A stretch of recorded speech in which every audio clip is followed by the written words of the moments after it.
Hey everyone, my name is Johnny and I'm a musician living in Toronto, Canada. And I just completed the process of applying for a US P-2 visa for my band for the fourth time.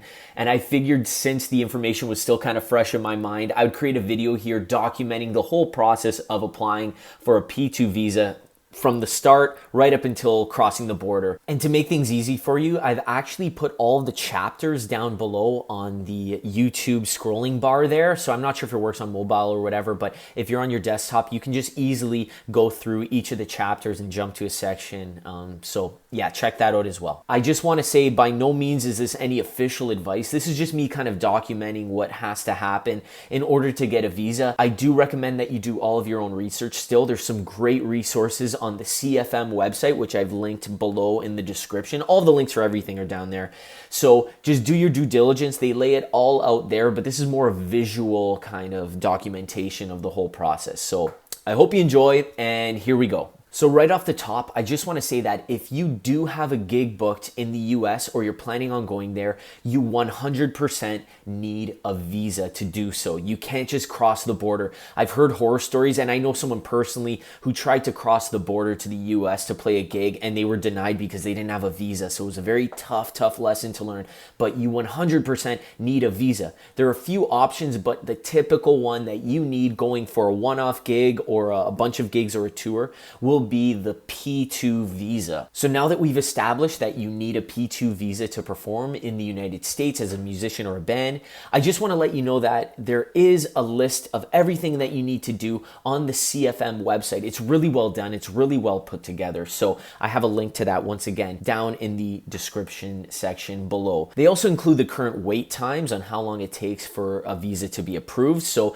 you'll want to check that before applying and make sure that you're allotting yourself enough time before your first gig to make sure the visa comes in. Currently, as of October 13th, 2021, the wait times are up to about 90 days for standard processing for a visa and about 15 to 21 business days for the rush processing. So as I mentioned, I just applied for the fourth time for a P-2 visa for my band. We had an engagement come in, a contract for a gig out in Palm Springs, California at a golf course for their opening party. So that leads me to the very first point. Before you can do any of this, you have to have an actual gig booked in the US. You need to have an actual contract because you won't be able to apply without a contract or contracts for the US P-2 visa. So step one, actually get a legitimate gig booked in the US and have the contract signed. The way the P-2 visa works is that it's only a temporary visa for the amount of gigs that you have booked in the US. So for example, if you only have one gig booked, you can only apply for that one gig. And that means the visa would only enable you to arrive in the United States as early as 2 days before the gig, and you must leave the day after that gig.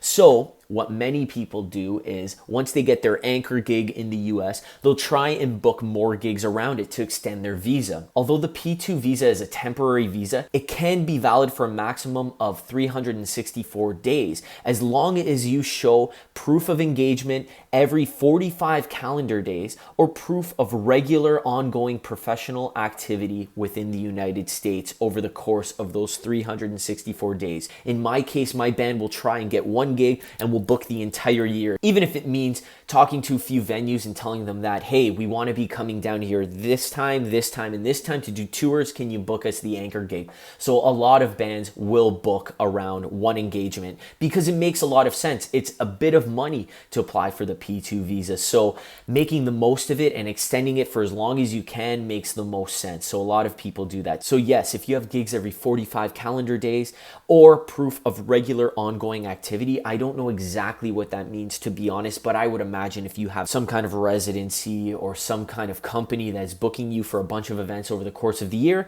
that you would then be able to apply for the entire year or until the last gig ends. So that's really good to know. So now that you have your contract or contracts in hand, the next step is to become a member of the AFM, which stands for the American Federation of Musicians. Being from Toronto, the union that people apply for here is TMA Local 149, which stands for the Toronto Toronto Musicians Association, Local 149. I have the link below. And you have to sign up to be a member. That's just how it is. The AFM and CFM will apply for your visa on your behalf, so you have to join and pay your dues and pay your membership fees for them to apply on your behalf.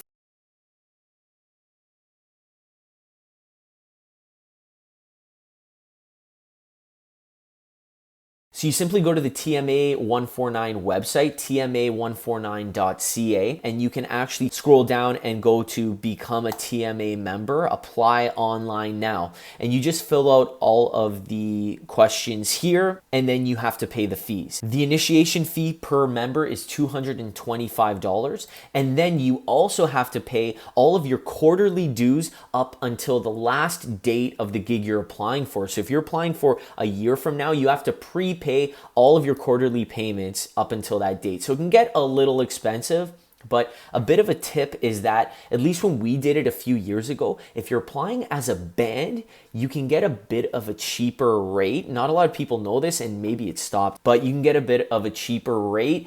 I don't remember what that is, as opposed to applying as a solo individual musician or session person. So try and ask if you can apply for a band if you are applying as a band, and I believe you get a bit of a discount. Also, a lot of people are like, oh, I gotta join the union, but you do get some perks, and my band actually really utilized some of these perks. The main one being that you can get a 50% discount at Rehearsal Factory before 6 p.m. on Monday to Friday. So that's actually pretty huge. My band would rehearse on Wednesdays from noon till 5, and we would get half price on the room. So it was pretty awesome. We'd rent the big room. So not a lot of people know about that, but yes, it's on the website right here. 50% discount on rehearsal space before 6 p.m. Monday to Friday, 6 locations in the GTA Rehearsal Factory. So that is a great benefit there. And you just have to show your union membership card. There's also a discount here apparently at the Good Life Fitness Group membership. You get a corporate rate or whatever, and that's extended to 4 additional family members. So that's kind of cool. There's a whole list of things under benefits on the TMA Local 149 website, so check that out. So after you become a member of your local union, you'll get a card or you'll get a scanned email receipt showing that you've paid your dues and your name and your membership number. After that, you can now begin to start the process of applying for the visa through the CFM. And this entails going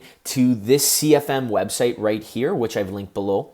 And on this page, you have everything that you need to apply for the US visa and all of the information, but I'm gonna go through it right now. So you're gonna wanna fill out this form, the application form.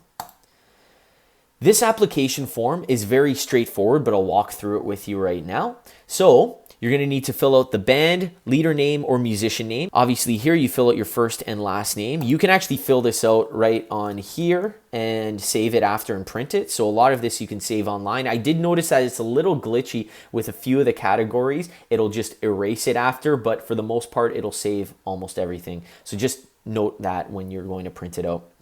Date of birth, female, male. How many musicians are in the band? 4. Indicate number of years with the band. This is for you personally. So I've been with the band 12 years. Great. If you have technicians and essential support workers, it's a bit different. You go through the same process. I'm not going to go through that because I've never brought any essential support workers with us. So you can read about that. There's tons of information. It's very easy. It's the same process. You just got to fill out one extra part and pay an additional fee. Contact information, okay, you just fill that out. So you're gonna have to put your passport number here, so fill that out. Expiration date, country of birth, this is all very straightforward. Have you ever been denied access to the United States at any time for any reason? No, maybe you have, but I haven't. Have you had a P-2 visa individually within the last 7 years? Yes, in my case. It asks here if you're applying for an extension and remaining in the United States. Now, what I've learned from this is, say you get 10 gigs and you apply for your visa and it's valid for those 10 gigs, and then you have to come home and relinquish the visa. Say you wanted to extend that visa then, it actually costs the same as reapplying for a new visa. So oftentimes, instead of applying for an extension, you might just get an entirely new visa. That might be worth your time because you can book a whole bunch of other dates and apply for an entire new year of visas if you really structure it properly. These questions you just have to answer personally. No, no, no for all of these for me. No. Evidence of confirmed work in the United States is provided by contracts and or tour itinerary. I provided both. So if you're playing multiple gigs, you need to provide all of the contracts for all of the gigs, and then you need to fill out the tour itinerary form, which I'll show you later. Do you have travel medical insurance? We usually book through Travel Cuts. It's really cheap, but I'm not sure if that covers you as a working individual. So there are other insurance plans, and you can ask through the musicians union as well. So here you'll have to print your name and sign it. This section here will actually be filled out by the CFM personnel that looks over your application, so you don't have to fill that out.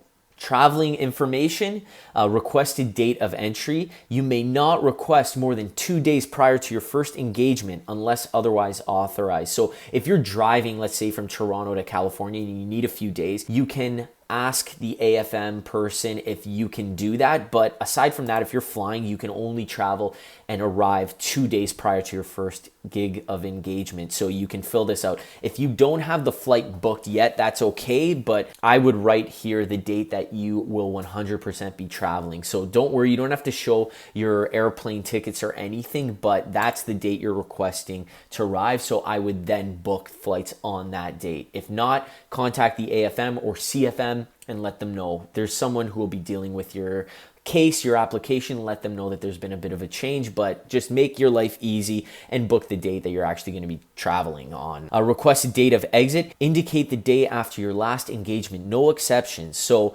if you finish your gig on November 15th, you must leave on the 16th. So I know sometimes people want to stay and party and enjoy the rest of their stay because they're already in the States, but you have to notify the AFM. I've never done that. We've always just come home right after the last engagement. So keep that in mind. Pre-flight inspection. If you're traveling by air, you would put Toronto Pearson Airport, YYZ, or whatever. They just need to know. And if you're coming by land or sea, you do your point of entry. So if you're crossing at, the bridge over there in Windsor or whatever, you'd have to put that in there as well. So just indicate where you are crossing the border.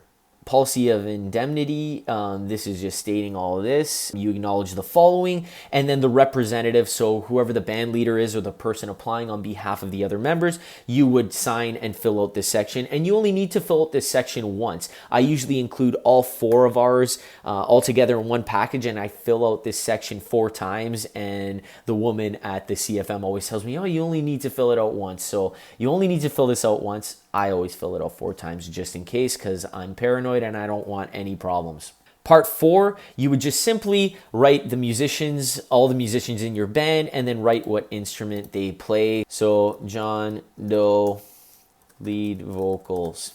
Then you would go to Paul McCartney, bass and vocals. So you just fill that out, you get the idea. That's pretty easy. Technical support and staff, you would fill out those people here at this point. The rest of this, parts 1, 2, 3, and 4 above, entire application required for musicians who are working, touring as soloists or with a band. If this does not describe your situation, please continue reading below. So if you're a sound light technician or a musician or group who's been engaged to tour with a US-based band, you would fill out this section. Okay, so now that you've completed your AFM P-2 work permit application form for every member of the band, you can now move on to the next steps. There's actually this amazing checklist which is on that main CFM page, which I link below, and it tells you everything that you need to have in order from here on out to apply for your visa. So after you fill out the AFM P2 work permit application form, you move on to the next thing. This is the membership verification. So at this point, you have to provide proof of your membership verification for your local union.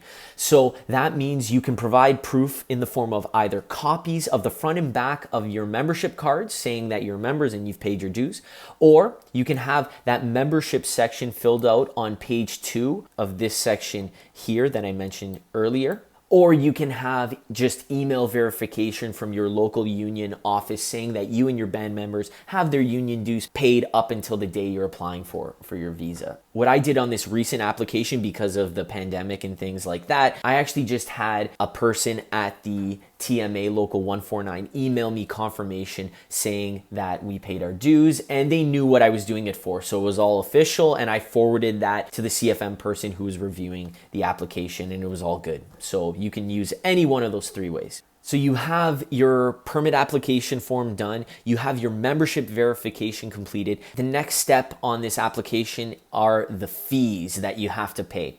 And for regular processing for 90 days, you have to pay $460 to the Department of Homeland Security in money order format. So you actually have to go to your bank and ask for a US money order with the payee as Department of Homeland Security. So this is not like a normal check. This is actually a money order check. It's different. It's as good as cash. So you can't just sign a check over and bring it. It needs to be a money order. I can't stress that enough. And the money order needs to be signed by the bank teller. So if you're doing the normal 90-day regular processing, it's 460 USD. And if you need to do the rush visa like I just had to do with my band, you have to pay the 460 US and an additional 2,500 US. That's for the rush 30-day, well, in this case, 15 to 21 day processing time. So it's a lot of money, and that is a separate check that you have to do. It can't be all on one check. You need to have one check that's 460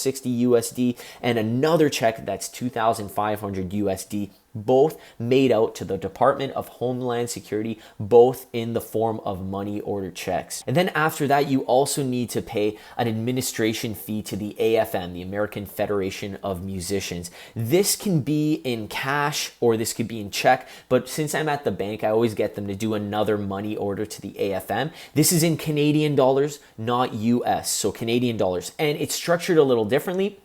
It costs $120 Canadian for one musician plus 25 Canadian for each additional musician or technician. So in this case, for a 4-piece band, it would be $195, $120 for the initial fee, and then 25 for each additional musician, which would be 25, 50, 75. Plus the 120 equals 195. So that's how you structure that, and you will need this. So in total, you will need your US money order written out to the Department of Homeland Security, and then you will need your AFM fee as well, which you can pay in cash in person at the AFM CFM head office when you drop off your package.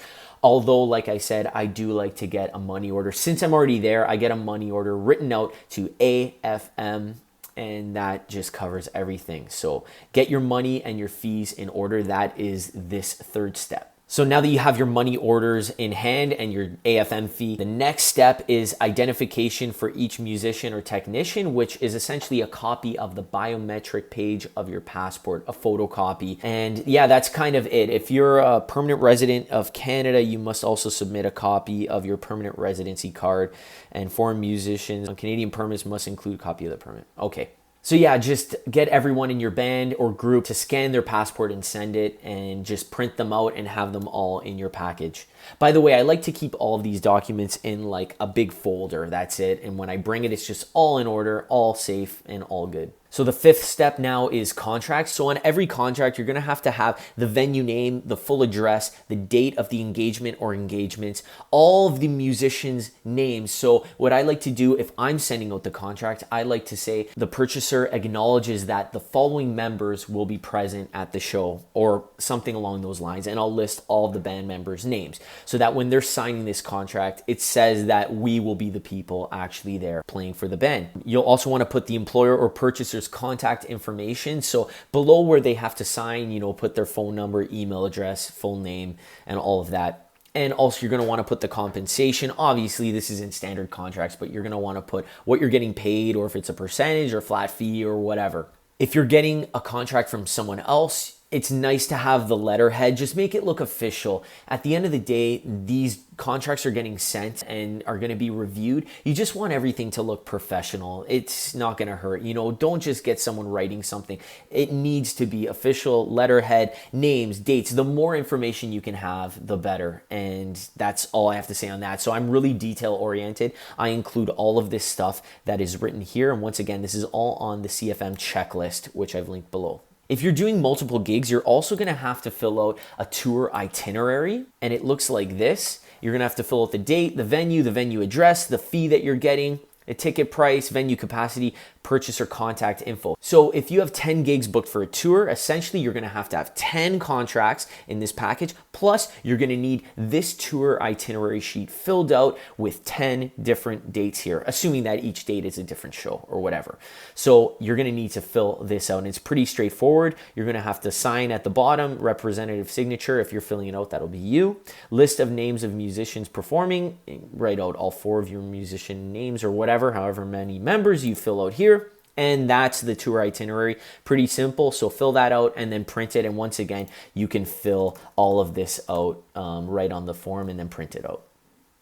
After all of that's complete, you're essentially done. You just need to submit the application. Once again, living in Toronto, the AFM CFM headquarters is in Toronto. So I usually just call in advance or I email Jill. She's amazing. Jill, if you're watching this, thank you so much for all of the help. She's awesome. I usually give her a heads up saying, I have a completed P-2 application package. Can I come in? Can you review it with me? And I like reviewing it with her. It takes about 5 minutes. She just opens up my folder and goes through everything. Okay, you've got your application done. Great. You have your passport scans printed out. Great. You have your tour contracts, your itinerary, and she'll go through and just see if there's any new information that she might need. So I would recommend calling or emailing in advance. All of the information is written here on this checklist, and go in if you can. If not, you can submit your package by mail. I would still give them a heads up 100% saying that they should expect a package, and they're very helpful. Like I said, Jill or Kathy, but I've only dealt with Jill. She's always so friendly and helpful and just will guide you through the whole process. So you're really in good hands there. So that's it. You submit your package and you are done, and then you just kind of wait for your approval. Now, a lot of people, I'm always nervous if we're going to get approved or not. For the most part, they say that they rarely get people denied. I think it's just if you're forgetting something or don't have anything in order. But, you know, reviewing the package with someone at the CFM, you kind of avoid any missed information because they'll kind of catch that before it gets sent to the US. So you're done all of the hard work. The next step is waiting for the approval. So if you are approved, you'll get an email from Jill or the CFM saying that you were approved, and they'll send you a copy of your approval notice, but you'll also eventually get in the mail the actual notice here. I'm going to cover this up, but it kind of looks like this. And it's this whole sheet here. This is not the actual visa, but this is what you're gonna be bringing to the border for the first time, and actually every time. I always bring it with me. So yeah, it's the approval notice for your P-2 visa. It says when it's valid from. It shows your point of entry. Like I said before, you have to note that. So it's all listed here. And this leads to kind of the final step is preparing to actually travel to the States and getting your visa approved by the border guard there. So essentially what happens is you're gonna go to the airport or your port of entry. With the airport, especially at Toronto Pearson, when you're flying to the United States, you go through the border control for the US on the Canadian side at the airport. So you're gonna actually go through a different line. When you're about to go through customs, you go through the side that needs or requires a visa. So you just let people know, don't try and go through the normal one because it's incorrect. You just let the person there know that you have a visa approval and they'll direct you to a different area. You're then gonna wait in line and you're eventually gonna talk to a border guard or border patrol. You're gonna pull out this sheet and say, hi there, we're a band, you know, we're going to the States and we have our visa notice of approval for the P-2 visa. They're gonna take this and look through it and make sure everything's in order. They type on the screen. I recommend being very friendly, being very nice, being very helpful, and being very prepared. It just goes a long way, you know, so be well put together and show that you know what's going on. That's just my advice. So yeah, you're gonna show this. If all goes well, they're gonna take all of your passports and they're gonna actually stamp and then write the date for which your visa is valid until. And every subsequent time that you go to the States, I always bring this with me. I don't know if you have to officially or not, but I always bring this with me and they always ask and look for it. Although maybe you just need to show your passport and show that a visa is valid. But like I said, I always bring this with me. They always look at it. Crossing at a land border is a little different. When you go through the border crossing at the gate there, just let them know that you have a visa or a visa approval. You're gonna actually have to go in pull aside and walk up to the customs visa area, wait in line, and you're going to do the same thing with a guard. I haven't heard of many people being denied going through the airport, being denied their visa, but I have heard of some people kind of being denied at the land border entry, not for any particular reason other than maybe driving with some kind of shady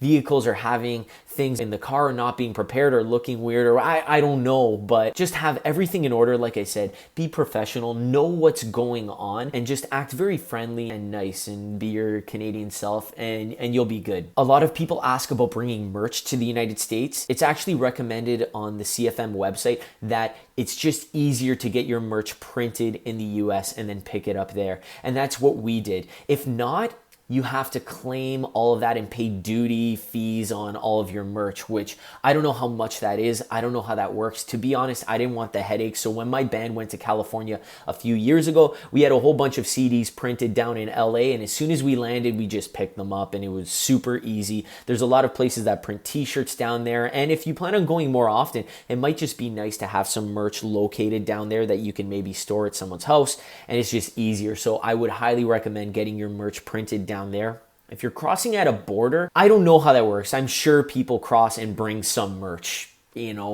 but if you're doing it by the book, technically you'd have to declare it. I leave that up to your own discretion or tolerance of risk. But, the proper thing is to declare it or get it printed over there. Another thing I was asked before was for a carnet. I think that's how you pronounce it. And you're supposed to have a manifest kind of listing all of the gear that you're taking over with serial numbers and all of that. The CFM does recommend having this, a professionally written one, but if you can't do it, you can even just write it out on your own. What I did for our first trip to California, I actually got all of the band members to give me all of their serial numbers, and we tracked everything that they were bringing so that there was no question if we bought something there and would have to pay duties coming back home or vice versa. I was never asked for this carnet before, except for one time at the Pearson airport. They did ask for one, and I was kind of like, oh, I don't have that, and I'm really, really sorry, and they were okay with it. So I don't know if this is something you really, really need or not, but it will protect you if they think maybe you're bringing in certain instruments that were bought somewhere else. So it is, a bit of a pain, but if you can easily, if you're traveling just with some guitars and a few other things, just write down a sheet, a form with the date and all the serial numbers and the guitar models, and I think you'll be good and just carry that with you, and you can use that going back and forth from then on. Aside from that, once you get through the border and you have that stamp and written visa approval in your book, that's it. You're pretty much home free. When you land in your destination, you get off and you're not questioned further. You just pick up your bags and you go. Just remember that you must leave the States one day after your final date that your visa is approved for. If your last gig is on December 23rd, you have to leave and come back home on December 24th. If your visa is extended for an entire year, you do not need to remain in the United States for the entire year. You can come back and forth because it's not expected that you're staying there the whole time. So you can come back and forth, but just know that if your last gig is on December 23rd, you must be out of the United States on December 24th. So just know that that has to happen. You can't remain in there. Another thing to note is that gigs do change. Gigs do get canceled, and the union and the CFM and AFM understand that. So if gigs do get shifted around, just let them know. You don't have to apply for a new visa if the new gigs fall between the approved times, but just let them know. Give them a heads up. They might want to see a contract, but you don't need to apply for a new visa if you get new gigs added between that time, or at least that's what I was told. I don't believe you can get a whole bunch of gigs, but if it's a few gigs here and there, or this one got canceled and now we added this one, I believe it's okay. I would check with the CFM, with Jill, but just letting you know that you can go back and forth as long as you're leaving the day after the final approved day on your visa. So That is the process of applying for the P-2 visa as a Canadian going to the United States. So I hope you got something out of this. I hope this can help you in some way. Once again, this is not official advice or anything. Please do your own research. I've included all of the very helpful links down below in the description. Please comment on this video if there's maybe something I missed or a certain experience that you had. I'm sure it would be very helpful for anyone else applying. And also, if I did miss anything here, I will do some very evident updates in the description, and or I'll do a pinned comment down below. So please read the comments after you've watched this video. There might be something very helpful for you in there that I maybe missed or something along those lines. So thank you so much for watching. Good luck in your application process. It's very easy. Just be organized, be positive, and have everything in order, and you'll be good to go. So thank you for watching. Please like the video. It'll help with the algorithm a little bit, or subscribe to my channel. I appreciate your time, and we'll see you next time. Bye.